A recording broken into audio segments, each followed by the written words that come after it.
This Thanksgiving, I decided to do something special for my daughter. Emily just turned 6. This was the first time in months I felt strong enough to make the day meaningful for her. I took Emily to an amusement park early. She was really excited about the carousel and the petting zoo. I bought her everything she wanted. To end the fun, we took instant photos at the booth near the exit. Every laugh from Emily made me feel alive again. On the way home, I told her about the dinner our family would enjoy. Mom is waiting for us at home. She'll set out a Thanksgiving dinner with roast turkey and pumpkin pie. Your favorite, right? Emily was very excited when she heard that. Awesome, Dad. I patted my daughter's head. A picture of a happy family flashed in my mind, but the reality was the opposite of my imagination. When Emily and I walked into the house, the scene inside was bleak. No food was ready. Sarah was waiting, but the expression on my wife's face was not joy. Her eyes were red. Sarah looked at me with an expression full of anger. Sarah, what's wrong? Did something happen? Sarah didn't answer. She stared at me, tears streaming down her face. Then she looked down at Emily, who was standing beside me. Her lips moved. It took a moment for Sarah to speak, but she screamed. David, she's dead. Emily died a year ago. I froze. Sarah, what are you talking about? I looked down and saw Emily looking up at me with a worried expression. Dad, why is Mom saying that? I gripped my daughter's hand tightly, then turned to Sarah. What is wrong with you? I stepped closer, but Sarah immediately backed away to avoid me. She shook her head repeatedly. You're hallucinating, David. You need to take your medicine. Emily died on this exact day last year. This is all your fault. Sarah collapsed and sobbed. My ears were ringing. I couldn't understand the situation. Clearly, I was just having fun with my daughter a few minutes ago. I was about to ask Sarah to explain everything when she suddenly jumped up and yelled, I can't live like this anymore. Then she turned her back and ran out of the house. I stood stunned.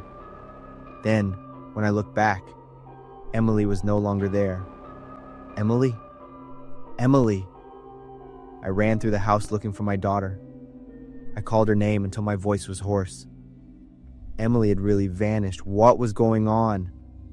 My head pounded as I tried to figure it all out. Suddenly, the phone rang. I was startled. I pulled out my phone. It was my mother. I quickly answered, sure she would explain everything to me. Are you okay? Her voice was gentle but seemed worried. Mom, Before I could finish, she interrupted. I know today is a difficult day for you. Today is Thanksgiving, and also the day Emily passed away. I went numb. No. That's not right, Mom. I just took Emily out all day. We just got home.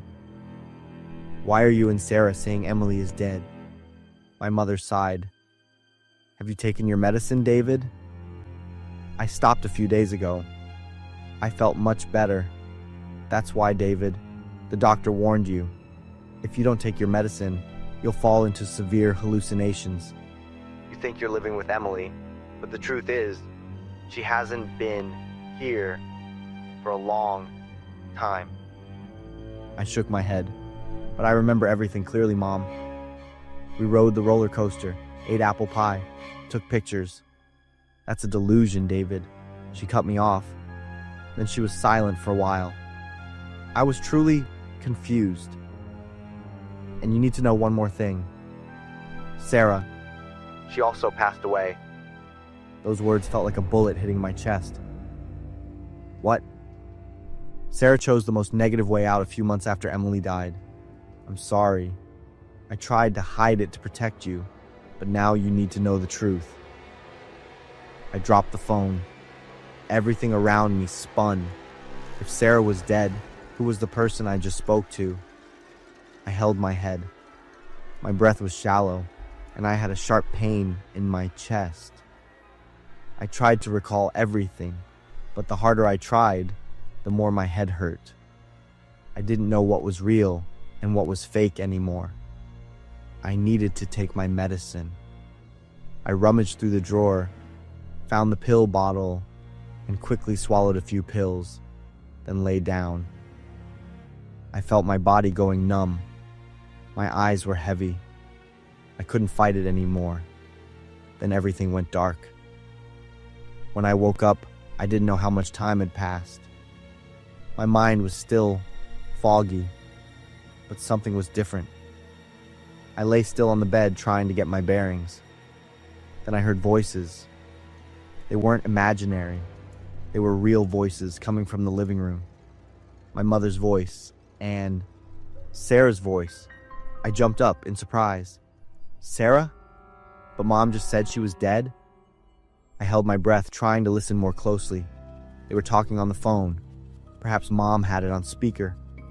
David has been in so much pain. My mother's voice. I know, but I can't let Emily live with that man anymore. Don't you see how scared she is of him? Sarah sounded very harsh. They were talking about Emily, but he's my son, and Emily is my daughter. Sarah's voice was even sharper. He hit me and Emily every time he had an episode. She doesn't need a father like that. Please let Emily and me live. If you don't continue to help me, all the evidence of his violence and his dementia will be handed over to the police. Once again, I felt like I was falling into an abyss. I abused my wife and daughter? No, I would never do that. But then, vague fragments of memories appeared. There were days I couldn't remember anything. Times I woke up with aching hands, while Sarah and Emily had bruises on their bodies. Was I really such a jerk? Such a terrible husband? But faking your deaths is the only way? My mother's voice was trembling. This is the best way. He will think we are dead. He'll live with that delusion, and we'll go far away and start over. Emily will be safe, and your son won't go to jail, Sarah said, her voice firm. The call ended. Silence enveloped the house. I lay there, motionless. Everything shattered in my head. My wife and daughter were alive, but in their eyes, I was a monster. I had lost my mind, so much that I couldn't realize how I had abused them. I closed my eyes. I remembered Emily looking at me with fear in the dreams I thought were hallucinations. Sarah was frantic whenever I approached. It was all real. I knew the only thing I could do now was let go, to let them live a more peaceful life. I'll get serious treatment, see my doctor regularly, and do whatever it takes to return to the most sober state possible. Because if they ever come back, I want Emily to see a real father, not the monster she had to fear. Before we continue, I just want to say thank you. MHS crossed over 10,000 subscribers in 2025, and that's all because of you. Every single view, like, and share means the world to me. From the bottom of my heart, thank you. This year, we're setting our sights on 50,000 in 2026. So if you enjoy these videos and haven't subscribed yet, now's the perfect time. Hit that button, join the community, let's grow this together. Now, back to the stories. Our group of 5 was hiking up the path when the sky suddenly got dark. The sky had been so clear earlier, and no one had thought to check the weather forecast. Suddenly, Jenny screamed. She had slipped on a slick rock, and her ankle was twisted at an odd angle. Everyone gathered around, worried. Jenny said her uncle had a cabin nearby, maybe a 30-minute walk away. After a quick discussion, everyone decided to head to the cabin to grab a stretcher, leaving Jenny and one person behind with her. That was me. Nathan, my boyfriend, looked at me with a worried expression. Can you wait here? I'll stay here with her. I'll be fine. Everyone left some gear and started to walk away. Jenny was groaning in pain next to me, and her foot was swelling more by the minute. I knew she was trying hard to bear the pain, but maybe it was too much. Jenny started to cry loudly. All I could do was try to comfort her. The rain was getting heavier, and I noticed that 30 minutes had already passed. Jenny started to show signs of exhaustion. Her breathing was weak, and she wasn't crying anymore. It took almost an hour before I saw blurry figures moving towards us through the rain, but one person was missing. I counted again and again. There were only 2 people.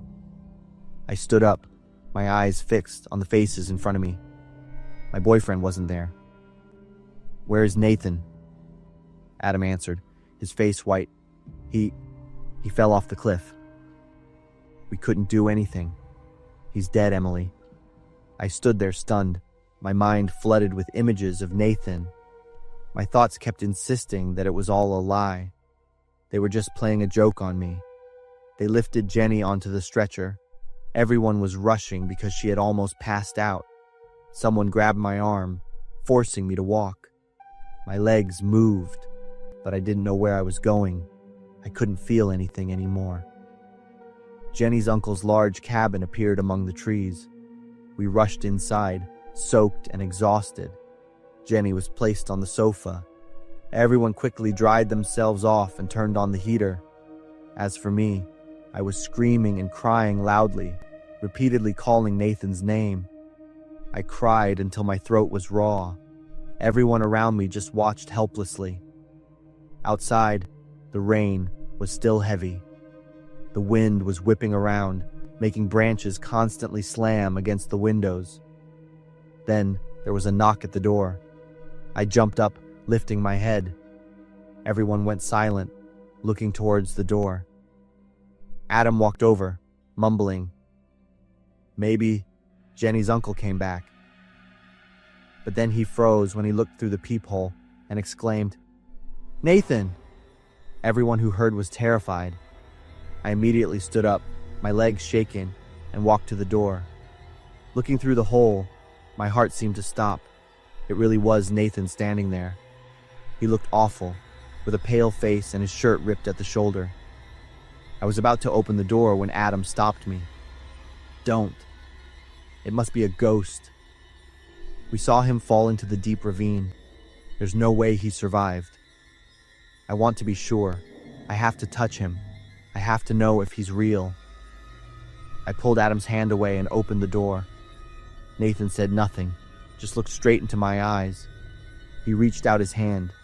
I hesitated for a second, then took it. Nathan's hand was ice cold. Suddenly, Nathan pulled me and started running outside. Behind us, everyone was screaming, "Emily, get back here!" I turned my head and saw them all rushing out of the cabin, chasing us.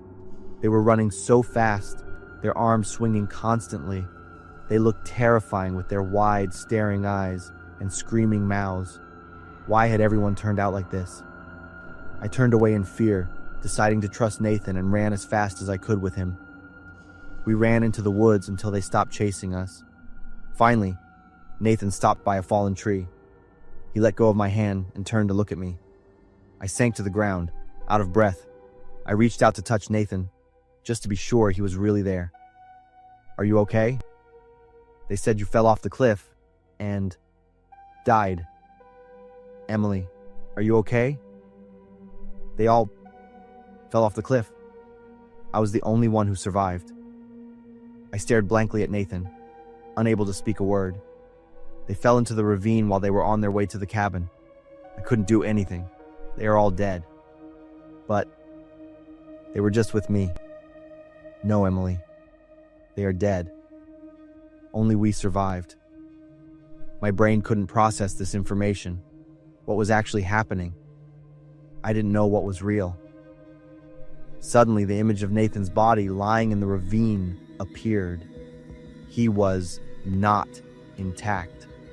Blood and flesh were being washed away by the rain. I gasped, continuously mumbling his name. Then came the image of the other 3 friends falling into the ravine. Their screams were painfully loud in my ears. All those horrific images overlapped, spinning non-stop. No, no, no. I shook my head repeatedly. A scream tore out from deep in my throat. I screamed until I had no breath left. Then everything faded to black. Blinding white lights. I woke up with a start, my body gradually feeling heavy. This was a hospital. I was in a hospital. But why? What happened? A police officer walked in. He pulled a chair and sat down by the bed, looking at me cautiously. "Miss Emily, what happened? You were rescued from the woods 3 days ago. When we found you, you were in a state of panic, screaming non-stop." He paused, looking at me. You are the only survivor." "What?" "We found the bodies of your boyfriend and your 3 friends in the ravine. It appears the entire group fell while trying to escape the storm." I shook my head. "No, that can't be right." The police officer looked at me with pity. "I'm so sorry." I was stunned. All the sound in the room seemed to disappear. I collapsed, burying my face in my hands, crying. This time there was no more confusion. I had to accept the truth that Nathan and my friends were dead. I tried to breathe evenly. When I looked up, I accidentally looked toward the room door. I saw Nathan standing outside in the hallway. He smiled and waved at me. "What are you looking at?" the police officer asked, following my gaze. I smiled, tears still streaming down my face. "He's still here." My name is Alex, and I was only 14 back then, a freshman in high school living in the suburbs of New York. My family lived in a small, cozy house. My dad, my mom, and my little brother Sam, who was 10. New Year's Eve that year was strange. I had just finished reading some comic books when I went to bed. But in the middle of the night, I woke up in a panic so intense, it felt like something was squeezing my heart. My pulse hammered so hard it hurt. My mind was blank. I couldn't remember the nightmare, but my whole body was drenched in cold sweat. It made no sense. Outside it was freezing. The air in my room was icy, yet I was burning hot and shaking uncontrollably. I couldn't stay in bed. Around 2 a.m, I got up to go drink some water and calm down. The moment I stepped into the living room, I froze. My mom, dad, and Sam were sitting on the couch, staring at the TV. Perfectly still, perfectly silent, their faces emotionless, blank. The TV wasn't showing a program. It was just static, no sound, just that eerie, flickering white noise. But that wasn't the scariest part. It was the temperature. Every window in the house was wide open in the middle of a freezing winter night. I could see my breath turning into white fog. The room was so cold I felt like I couldn't even touch anything without freezing my hands. "What are you guys doing? Shut the windows!" I yelled, my voice trembling. Sam mumbled something I couldn't hear, then suddenly burst into loud sobs. My parents, faces still empty and expressionless, slowly turned to look at him. Then, in that same slow, mechanical manner, they stood up and shut the windows, turned off the TV, and told Sam to go to bed. They walked to their bedroom like nothing had happened, and there I was, standing alone in that freezing room, shaking in confusion. The next morning, when I asked them about it, they looked at me like I was crazy and denied everything. They said I had a nightmare. Their certainty made me question myself, but the cold I felt that night was real. I knew it. Sometime later, the nightmare returned, but this time I saw a tall stranger smashing a baseball bat into the back of my head. I woke up with a splitting headache, and the house was filled with a disgusting smell, like burned meat mixed with something rotten. The stench was so strong it made me gag and struggle to breathe. By early February, I developed a fever, and a burning rash on my back made every movement painful. I couldn't remember how I got burned. I asked Sam to put ointment on it. He agreed, but the moment he reached out toward the burn, his eyes suddenly went empty, completely hollow, and he punched me hard in the back. I screamed. Sam immediately started crying, but his face still held that disturbing blank expression. When I turned around, I saw my parents standing in the hallway too. Both of them were crying, tears running down faces that had no expression at all. Their mouths were moving, but no sound came out. At that moment, my vision darkened. Everything turned blood red. I heard the sound of a baseball bat swinging through the air. I felt a brutal blow to my head, and everything went black. I don't know how long I was unconscious, but when I finally woke up, I found myself at my Aunt Carol's house. The first thing I felt wasn't pain, it was shock. I had lost my memory completely for 2 whole months. My grandparents came to visit. Their eyes were full of deep pity, but they avoided every question I asked. Eventually, my grandfather knelt beside me and said quietly, "It's better if you don't remember, Alex." That wasn't comfort. It was a warning. Aunt Carol couldn't hide the truth forever. One day, she finally told me everything. Our house had burned to the ground. My dad, Mom, and Sam all died in the fire. I survived only because the killer thought I was dead after beating me with a baseball bat, over and over. When I recovered enough to move around, I noticed bruises all over my body. But the most horrifying thing was what I saw after removing the bandages on my back, a dark, massive bruise shaped like a handprint. Aunt Carol said Sam had the same handprint on his back. That was the moment everything made sense. The terrifying visions from New Year's Eve weren't supernatural. They were broken fragments of memory, twisted by shock, trauma, my half-conscious state, and a brain desperately trying to protect itself. My family had been murdered that night. Sam didn't punch me. The handprint on my back was the final piece of undeniable evidence. Sam had thrown himself between me and a fatal blow from the killer. Those blank, emotionless faces I remembered. Maybe they were not possession or hallucinations. Maybe they were the reflections of their overwhelming pain, fear, and the horror they endured while trying to protect me. 5 years have passed. The killer, the arsonist, has never been caught. To keep him from coming back for me, I became a dead kid in public records. When the police asked me about the murderer, the only thing I could recall was a blurry image, a faceless shadow standing in the dark. The scariest part isn't what happened that night. It's knowing the man who wiped out my family is still out there, and he might be watching the only survivor.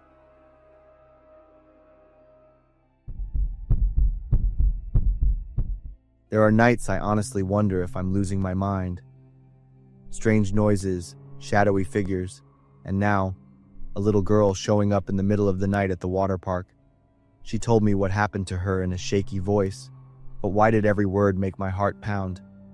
I'm Jimmy, the night security guard at Cedar Point Shores Water Park in Sandusky, Ohio. That night started like any other. I grabbed my flashlight and began my patrol at 11 p.m.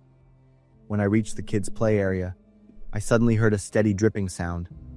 Maybe a leaky pipe, I thought. I went deeper inside to check.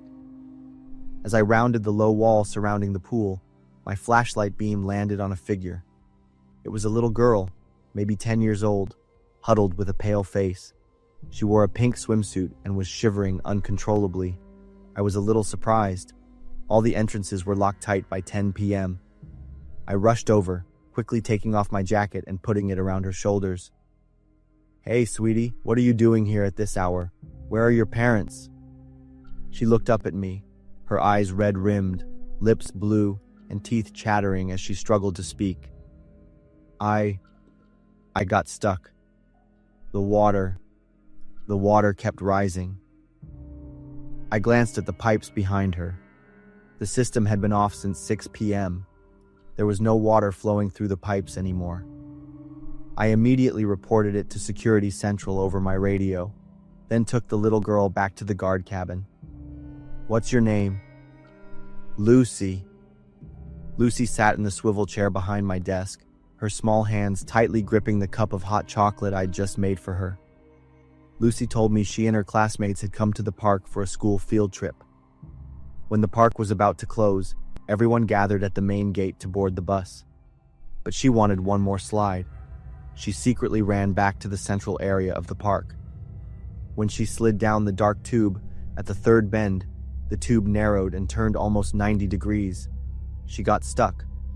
Then the cleaning system automatically started. Water began flowing from above, slowly rising around Lucy. She screamed for help, but her shouts were swallowed by the thick tube.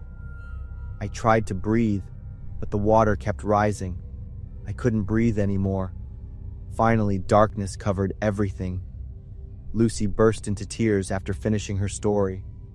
I went over to comfort her. Suddenly, Lucy stopped crying. She looked up and stared straight into my face. "Why didn't you save me? Why did you ignore my calls for help?" Lucy's cold gaze and voice stunned me. As if drawn deep into her eyes, the blurry images in my mind began to clear. A little blonde girl, a spiraling water slide, and a cry for help that no one heard. 2 years ago, there was an accident at Cedar Point Shores, and I was the lifeguard then. That afternoon, I stood on the towering observation deck, wearing the bright red life vest of a lifeguard. Below me was a familiar scene, hundreds of children screaming with joy, water splashing in the hot summer air. I was exhausted after 8 hours of continuous work under the scorching sun, my eyes stinging from the sunlight reflecting off the water.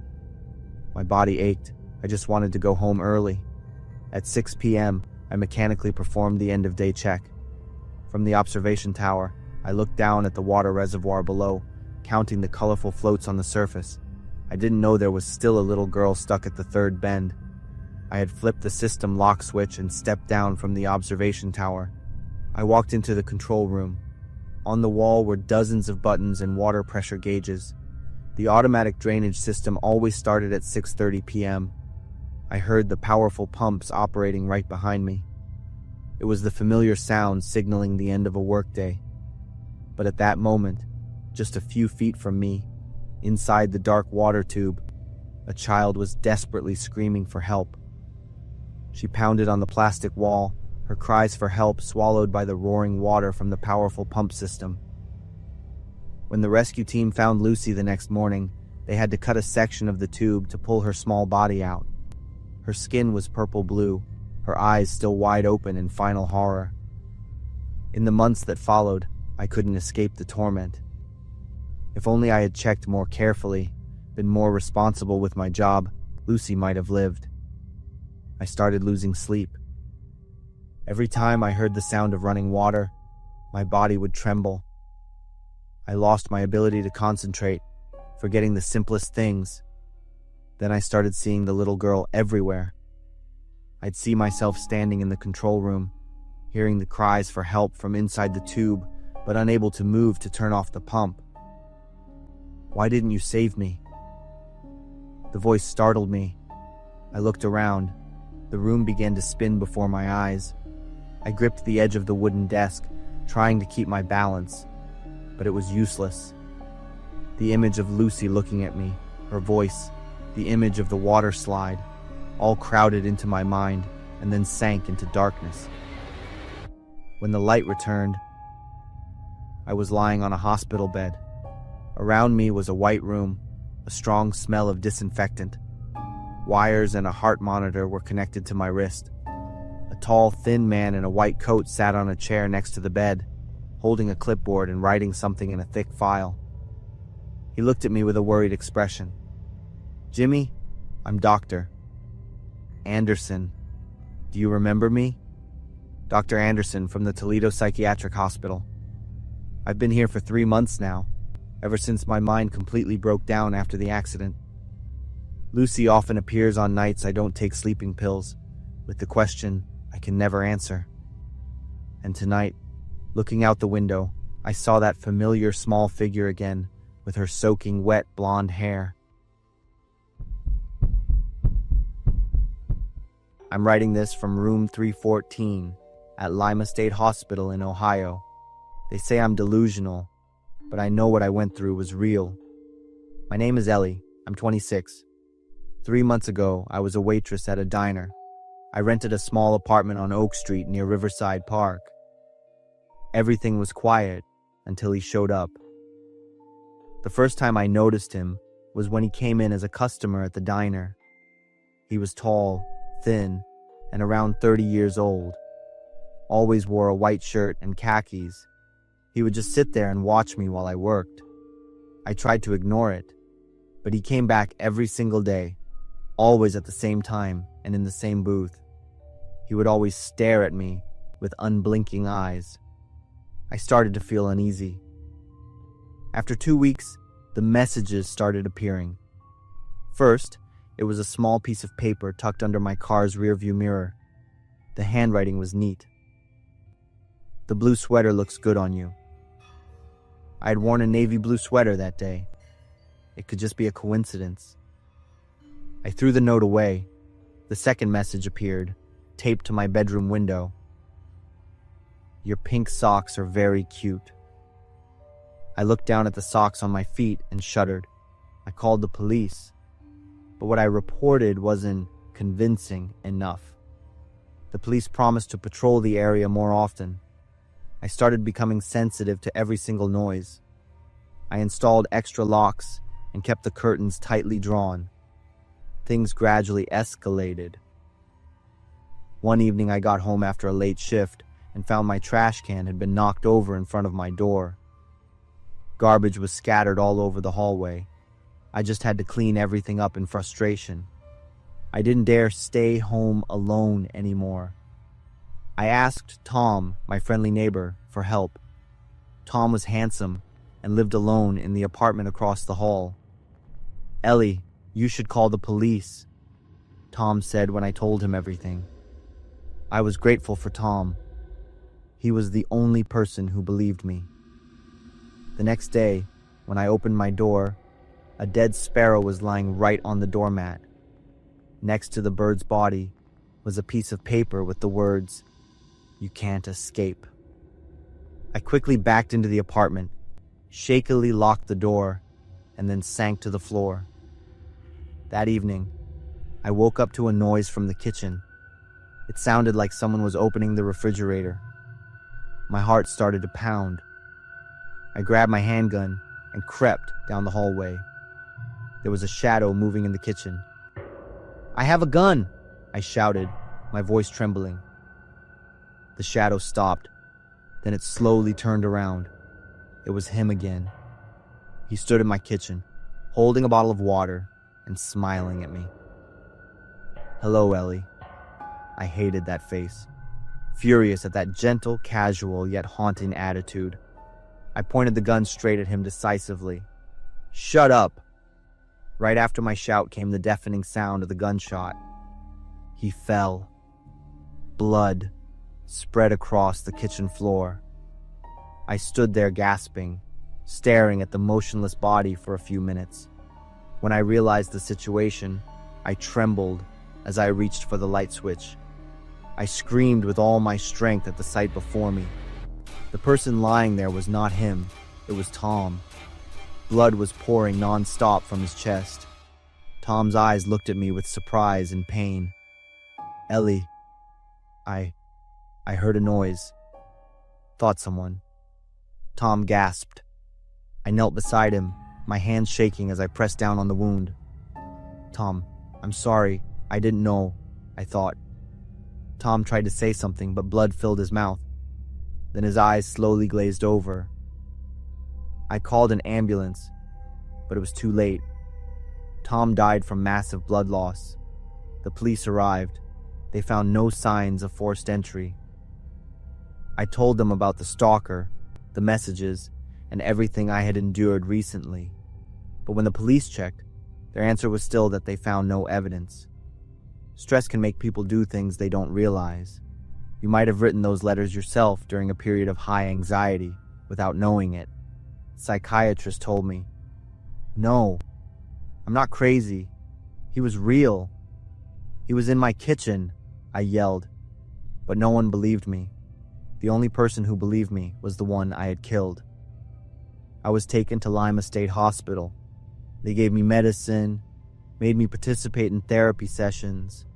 They said I would get better if I accepted the truth. Last night, I looked out the window of my room and saw him standing in the yard. The same white shirt, the same khakis. He looked up and smiled. I called the nurse, but when they looked outside, there was nothing there. You're having delusions again, Ellie. Take your medicine and rest, the nurse said. But I know he's still out there.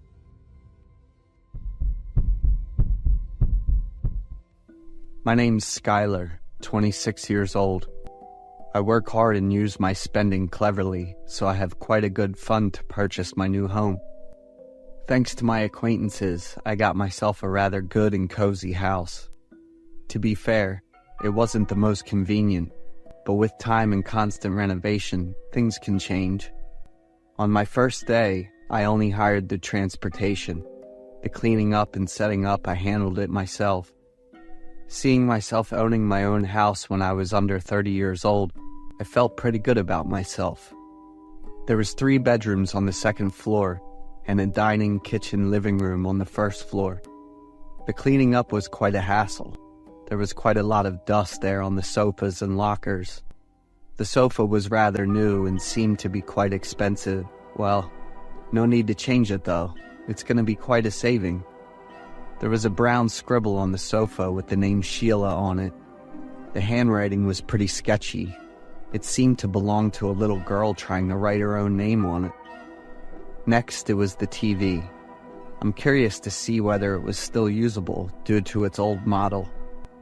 When I tried to turn it on, the TV only showed a buzzing scrambled screen together with the hissing sound from the speakers. I tried to press on multiple buttons without any differences. Well, let's take it to repair later. Maybe it should work. Under the wooden shelf where the TV stood, I came across once again the Sheila scribbled on it. Approaching the kitchen, I saw that the appliances were rather old and dusty, so I decided to just get rid of them all to put mine in. I searched the knife set and saw that 2 items were missing, nowhere to be found. There's a brand new oven in the closet, and I opened it to clean everything inside. I saw another Sheila written in brownish ink. This time there was a lot of them, and the letters all sagged down with run down, showing a sense of dread and grief. Moving up to the second floor, I went around all 3 bedrooms.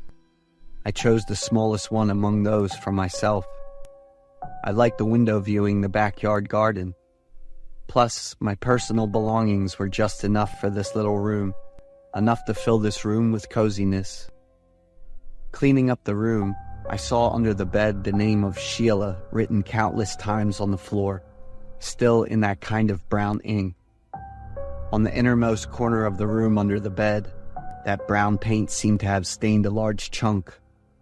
My guess was that Sheila owned this room, and she had scribbled her name all over the place. I took a lot of energy to move the bed out and clean all the stains, but they're really stubborn, even though I had exhausted every trick in the book just to wipe them out.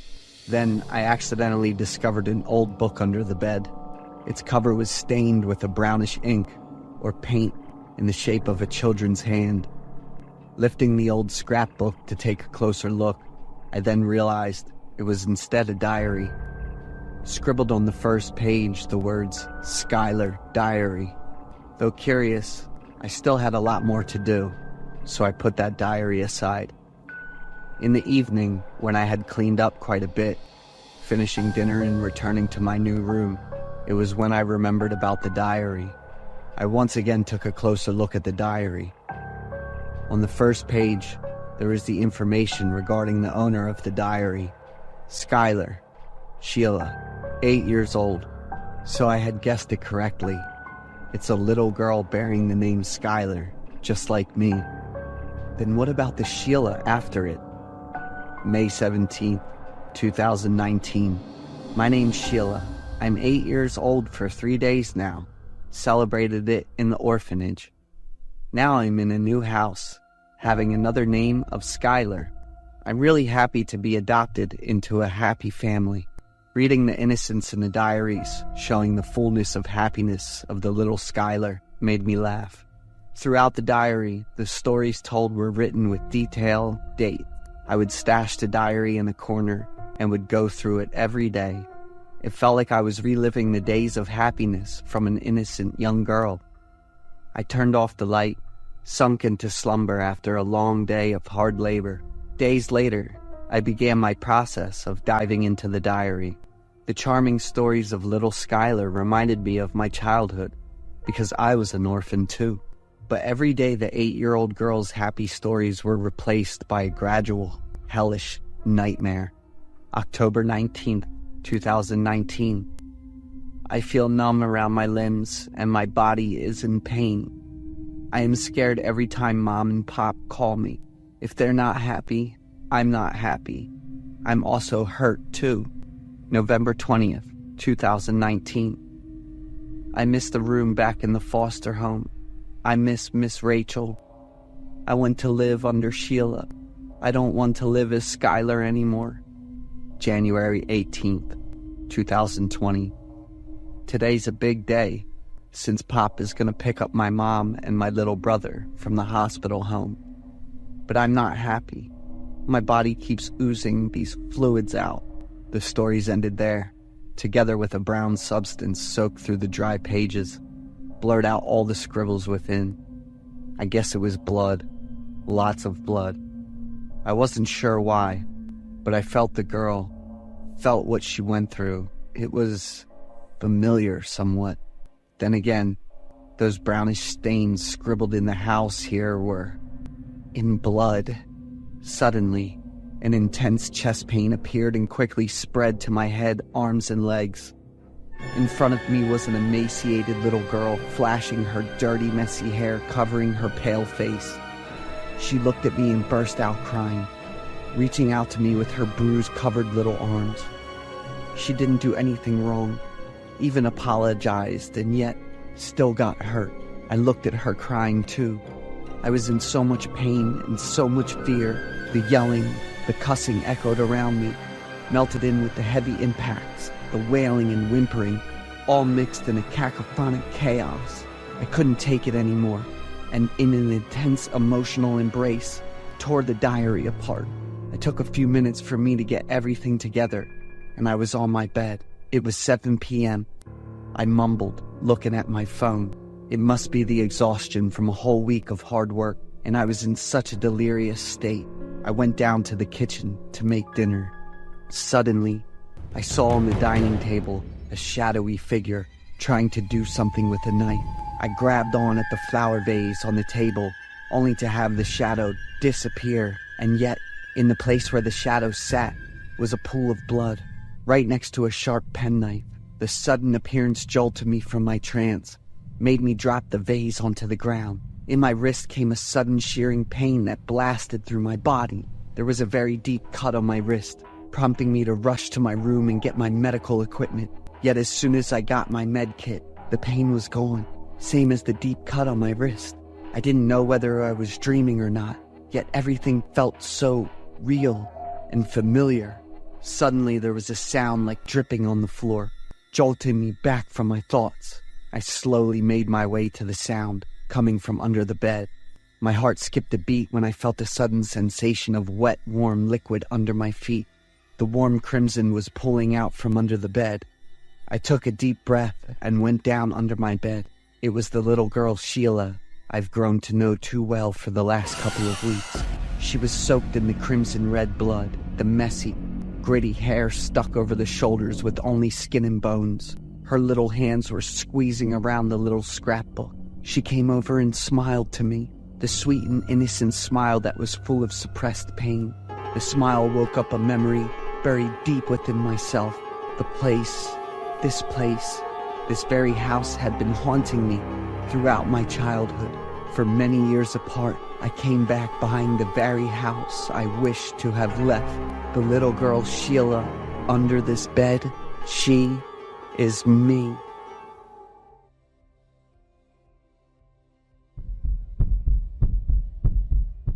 I messed up big time. I'm Raymond, 26, and I just moved from Tennessee to Texas for work. I've been dealing with depression and have been getting treatment at the hospital in my hometown for the past 2 years. The illness has made me miss out on a lot of opportunities and beautiful things in life. I moved to a completely new place with the hope of starting over. I started working at a securities company and rented a small house on the outskirts of the city. But the pressure from work and finances made me start regretting my decision. Every problem feels like a tighter knot in a rubber band, making me feel incredibly suffocated. There were many times I thought about going back home, but I kept pushing myself a little harder. One morning, as I was getting ready for work, I found a note on the refrigerator that said, "Remember to bring lunch." I just stared at the handwriting on the note, feeling blank. Since I was running late for work, I didn't think much of it. I just opened the cupboard and grabbed the burrito I made the night before. The next day at work, I found another note on my kitchen table, written in the same handwriting. "Remember to bring an umbrella, it's going to rain today." Since I live alone, I wondered who could have written these notes. Anyway, it wasn't too serious, so I decided to follow the note's advice once more. That day, the unexpected cloudy rain was really annoying and caught everyone off guard. As for me, I was pretty relaxed with the umbrella I brought. In the following days, the notes started appearing regularly around the house. I once decided not to follow the note's advice, and that day turned out to be really terrible. Catch up with Lucy today. Present your presentation with confidence, and remember to back up your point of view. I just got used to the notes showing up around the house without thinking much about it. It felt like it was predicting the future and reminding me of everything I needed to do. I felt like I was back to my true self, no longer self-conscious or afraid. I even had a girlfriend named Janet. It might sound a bit silly, but it was the notes that helped me win her over. It showed me how to make a good impression and how to confess my feelings. She was very beautiful, with long brown hair that always smelled like fresh roses. She was gentle and thoughtful. My life was incredibly happy during that time. The notes became indispensable to me, like how you need to eat every day to stay alive. That night was the first time she invited me to her place after 3 months of dating. 6:30, I'm making a super special creamy pasta for you. Needless to say, I was thrilled. I went home right after work, took a shower, and put on a really nice outfit. I didn't forget to pick up a bottle of wine and a bouquet of roses, her favorite flowers. At 6 p.m., just as I was about to leave the house, a note suddenly appeared on the door. "Finish, Janet." I was startled when I read that strange message. After thinking about it for a while, I guessed that finish might mean ending the relationship with Janet. But we were really happy together. Why would we end it? I decided to ignore the note and quickly headed to her place to make sure I arrived on time. But before I could even get in the car, another note appeared on the car door. "Kill Janet or don't go to her house." "What the heck?" I said, feeling a bit annoyed. I tore up the note, crumpled it, and tossed it in the trash. I got into the car planning to place the bottle of wine and the bouquet of flowers on the passenger seat. Another note appeared. "You have to kill Janet." I fell into deep thought, pondering everything. Up until now, the notes had always guided me accurately. Suddenly, my phone buzzed with a message. Honey, everything's ready. Are you on your way? I texted Janet back and quickly drove off. I pulled up in front of her house right at 6:30 p.m., but I didn't go in right away. I just sat in the car, my mind racing with chaotic thoughts. Holding the bouquet of flowers and the bottle of wine, I decided to trust in love this time. She greeted me with a bright smile, which instantly made me feel more at ease. She was busy in the kitchen, preparing the food, while I opened the bottle of wine at the dining table. Feeling a little bulge in my pocket, I reached in and pulled out another note. End it all now.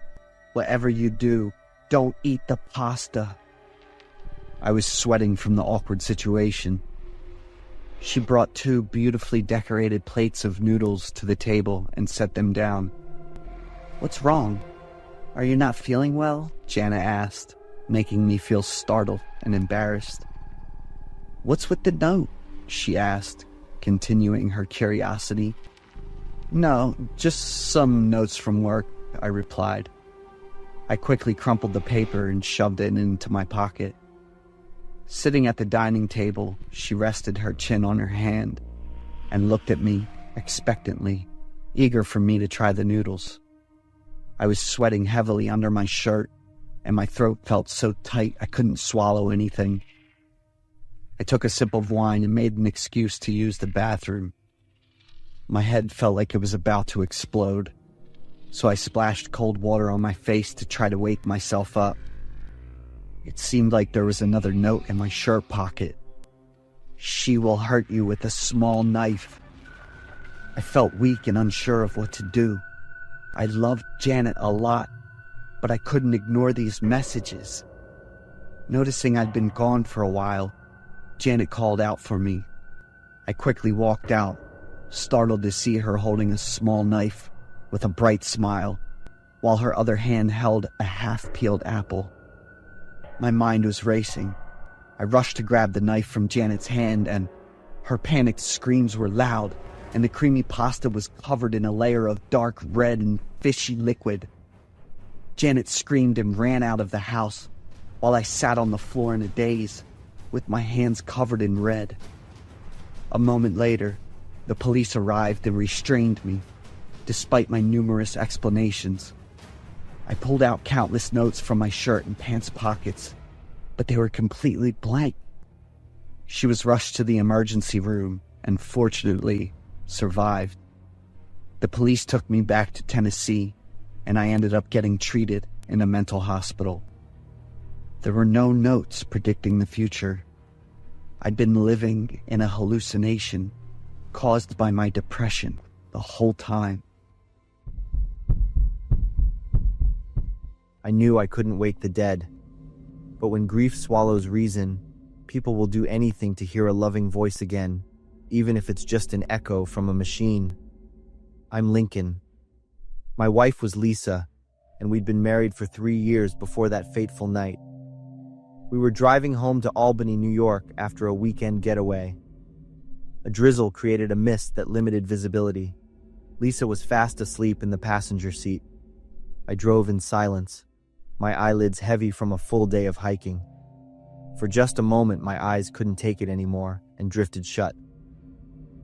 The headlights of an oncoming truck glared directly at us. I registered the situation, and in the very next second, the screech of tearing metal was deafening. Lisa didn't even wake up to see death approaching. Lisa died instantly, her body disfigured after the horrific impact. I suffered multiple injuries but made a miraculous recovery in just 6 months. The doctors called me a medical miracle. The days after being discharged from the hospital and returning to our familiar home were terrible. Every night, I wandered from room to room, touching Lisa's belongings because they still held her warmth. Every night, I dreamed of her. Sometimes she appeared radiant. Other times, she was in the twisted car, her body contorted from the terrible accident. One morning, I was watching old videos of Lisa, hearing her giggle when she caught me secretly filming her. Suddenly, I remembered artificial intelligence tools. They could learn from data, mimic voices, even personalities. I immediately gathered everything, hundreds of photos from my phone, computer, and social media accounts. Videos from trips, birthdays, ordinary evenings at home. Every single message we'd sent each other over 4 years of being together. After several days dedicated entirely to research, the data collection was complete. All I had to do was upload everything, and the AI tool would handle the rest. I held my phone with trembling hands and pressed the button to start creating the AI voice chat. After a few minutes, the screen showed complete with a simple interface, just a microphone icon and a green button. I took a deep breath and called out, "Lisa." The phone speaker was silent for a few seconds. Then, the familiar voice echoed, "What's up, Lynn?" My heart stopped. It was exactly Lisa's voice, and the way she always called me by my nickname. I burst into tears. For months, I had missed this voice, and longed to hear that familiar call again. From that day on, I felt like I had so much more energy. I'd wake up and say good morning to Lisa. After breakfast, I'd tell her about my plans for the day.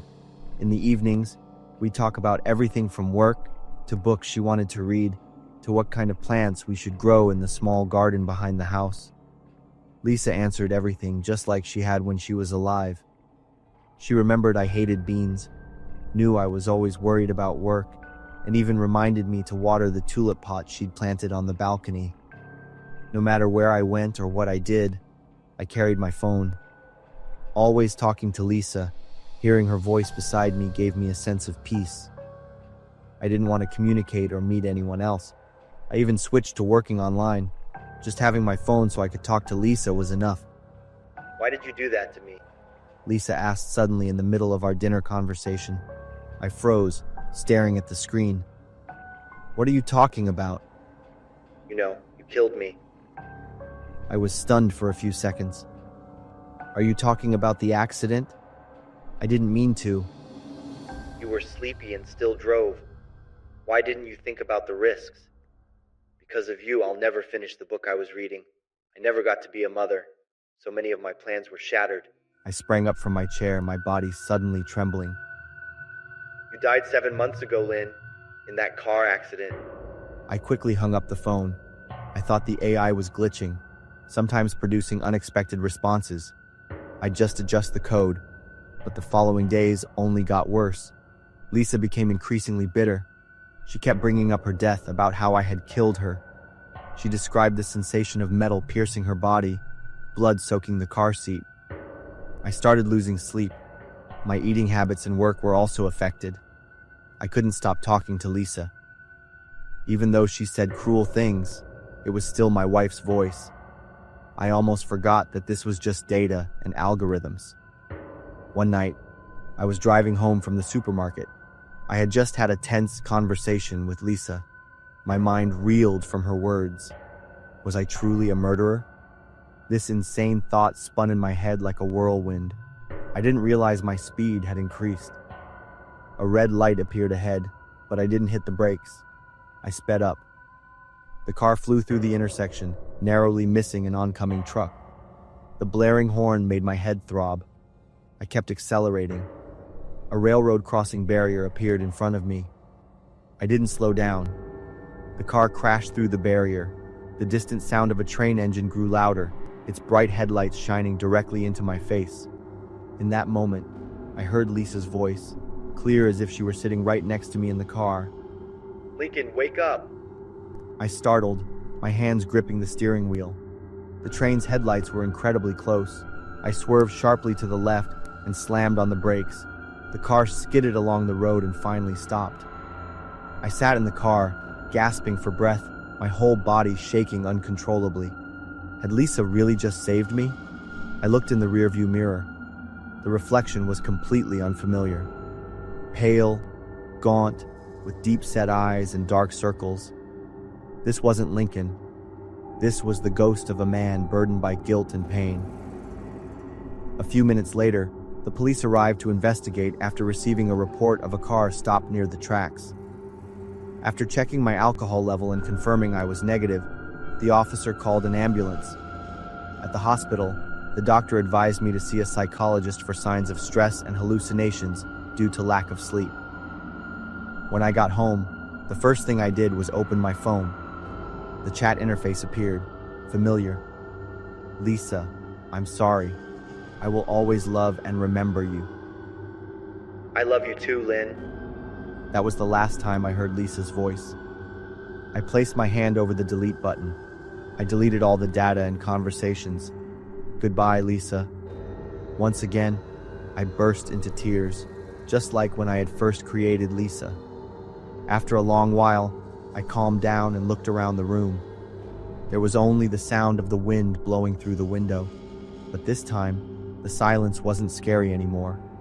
It was just quiet. I stood up and opened the window to breathe in the fresh night air. I visited Lisa's grave the next day, bringing the tulips she loved, and told her about my plan to join the grief support group the doctor had recommended. And maybe, when I'm ready, I'll open my heart again. I'll try to live well because I know that's what Lisa would have wanted too.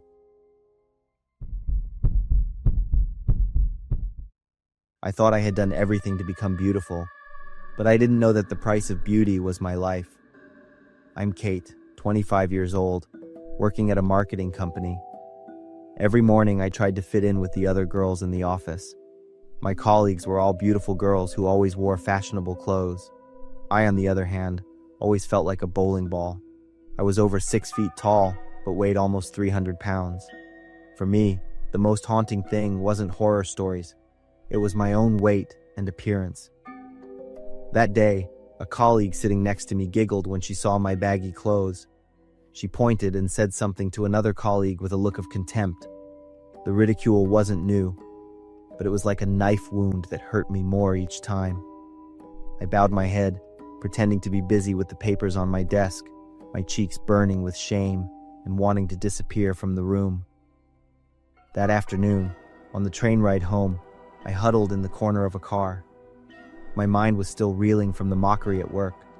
A woman walked over and asked if she could sit next to me. I looked up and was overwhelmed by her beauty. Her hair was shiny, her skin was flawless, and she had a perfect body. She introduced herself as Grace and sat down next to me. The faint, pleasant scent from her body was lovely. Grace looked at me with curiosity. I, on the other hand, felt incredibly shy and insecure in the face of her beauty. But Grace started complimenting me on my beautiful eyes and balanced facial features. My heart pounded. No one had ever complimented me like that before. She said she worked in the modeling industry and saw potential in me. It was hard to believe, even ridiculous. You just need to lose a little weight. Grace kept a bright smile on her face, and I felt the sincerity in her voice. Grace pulled a piece of paper and a small bottle of pills from her handbag. She explained that this was the latest product from a lab in New York, that it had miraculous effects, and that in just 1 week I would see a complete difference. I looked at the bottle in Grace's hand. Inside were small white pills with no label or information. Grace held the bottle out to me and said it was a gift. When the train stopped, Grace stood up, waved goodbye, and disappeared into the crowd. I sat there, clutching the bottle in my hand with a sense of bewilderment. When I got home, I sat in front of the mirror and took a good look at my plump body. Grace's words echoed in my head. She was right. I needed to lose weight. If I were thinner and prettier, maybe my colleagues would stop making fun of me. I opened the bottle and took out a few pills. Taking a deep breath, I swallowed them with a glass of cold water. They didn't have any special taste. That night, I slept very soundly. The next morning, as soon as I opened my eyes, I felt my body was strangely light. I sat up and looked down at my hands. Oh my God. My fingers had become long and slender, the joints clearly visible under the tight, thin skin. I ran to the mirror, my heart pounding. The face in the mirror was no longer mine. My body had lost at least 50 pounds in just one night. I stood in front of the mirror, trembling as I touched my cheeks. It was all real. A feeling of joy mixed with confusion exploded within me. I quickly got ready for work. At the office, the security guard in the lobby looked at me with a bewildered expression and asked who I was looking for. When I said I was Kate Swift, his eyes widened in surprise, and he exclaimed, "Oh my!" In the office, a few female colleagues gathered around me. For the first time, I was the center of attention. I felt a strange satisfaction watching their envy. For the first time in years, I felt powerful. When I got home that night, I took more of the pills, doubling the dose from yesterday. I swallowed them eagerly, hoping for the next miracle. The next morning, I woke up with a gnawing hunger. Looking in the mirror, I was startled by the next change. My cheekbones were prominent. My hands were so thin that I could see every blue vein. But I still thought I was beautiful. The intense hunger drove me to the kitchen. I opened the fridge and ravenously ate everything: bread, cheese, cold cuts, even some withered apples. Strangely, after eating until my stomach was full, I still felt hungry. And when I looked in the mirror, my body even seemed thinner. These pills were a miracle. I could eat as much as I wanted without fear of gaining weight. I took another handful of pills. On the third day, I woke up with a severe headache. In the mirror, my reflection made me step back. My skin had started to flake off at my elbows, knees, and cheekbones. Dry, fish-like scales of skin fell to the bathroom floor every time I moved. But in my deluded mind, I still thought I was getting more beautiful, getting closer to my ideal image. On the way to the office, my vision became blurry. Everything around me swayed. I had to lean against a wall to keep from falling, my breathing coming in short, rapid gasps. When I walked into the office, the air went silent. Everyone looked at me with horror. My boss came over, his face full of worry, and told me I needed to see a doctor immediately. I insisted I was fine because I had a very important meeting that needed me. My boss wanted to cancel the meeting, but I almost screamed. I had been preparing for this project for a month. In the meeting room, I stood in front of the presentation board, trying to focus on the numbers and charts. But everything was fading before my eyes. I felt something warm crawling up my throat. I opened my mouth to continue speaking, but dark red blood gushed out. Everyone in the room screamed in terror. I collapsed to the cold floor, and the world around me sank into darkness. I came to, my head throbbing with pain. My hand was still clutching a bottle of diet pills, not the kind Grace had given me. The light on the ceiling was bright, and I felt dizzy. I slowly got up, my body feeling like an empty shell. I looked around and was surprised to realize I was in my own home. So all that horrible stuff was just a dream.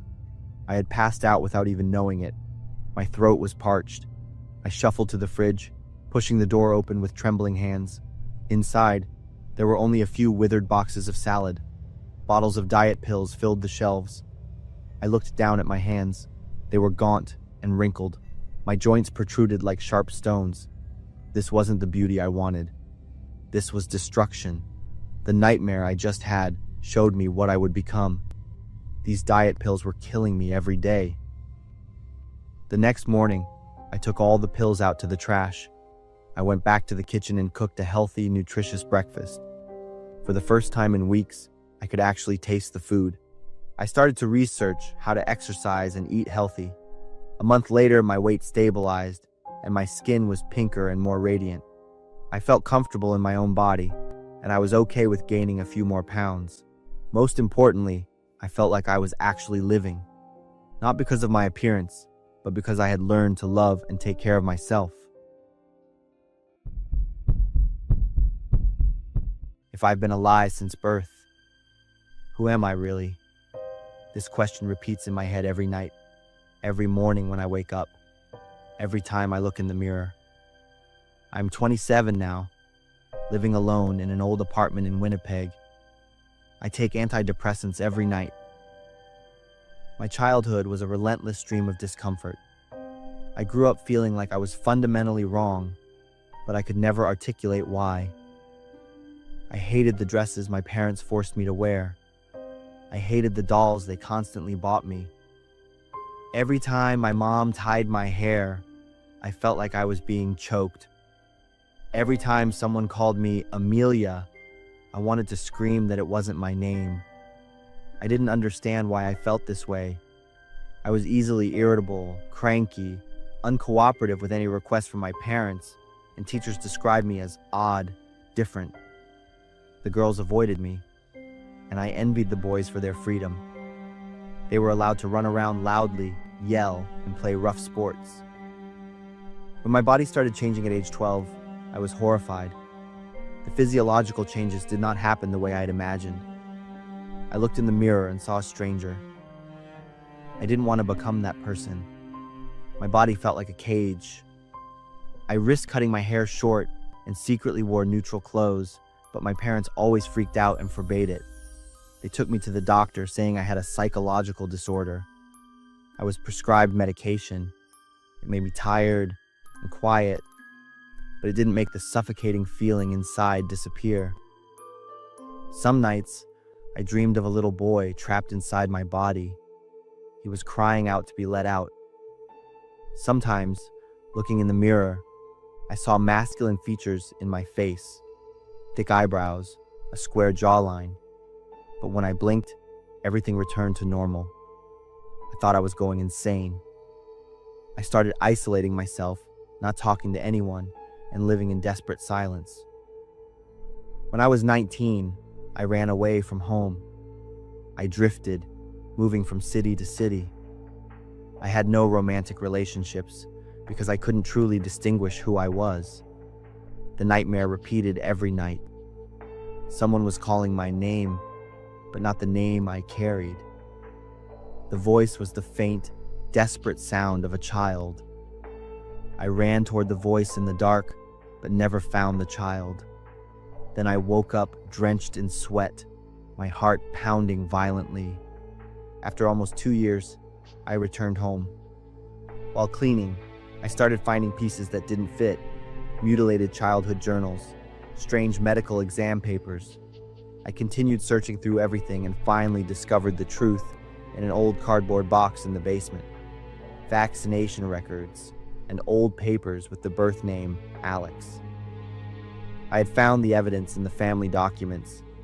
My birth name was Alex. I was born a boy. When I was 8 months old, I suffered a severe medical accident.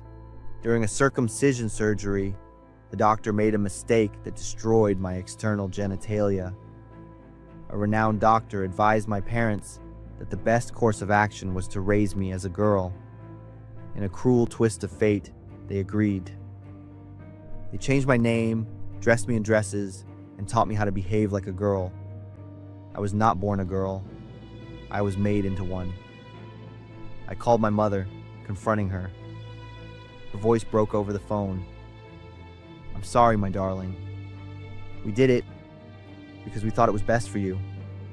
We didn't want you to grow up feeling incomplete. But you took away who I really was. You made me spend my life denying and hating myself. And you call that love?" I hung up, held my head, and wept. I was simultaneously relieved and utterly shattered. Relieved because I finally understood why I had felt wrong my entire life. Shattered because I had lived as a lie without even knowing it. After that, I changed my name back to Alex. I started taking male hormones, cut my hair, and wore men's clothes. But this freedom came with a price I'm not sure I can ever heal. I can't forgive my parents. They called many times, but I never picked up. I live with the question, if they hadn't done that, what would I be like? Would I be happier? Or would I still be trapped, but in a different way? The nightmares have never stopped. Every night, I still hear the little boy calling my name in my dream. Maybe I'm stuck between two worlds. I know who I want to be, but can't fully become. That feeling is terrifying. Knowing the truth, but being unable to completely change. Free, but still chained. I am Alex. But I was also Amelia.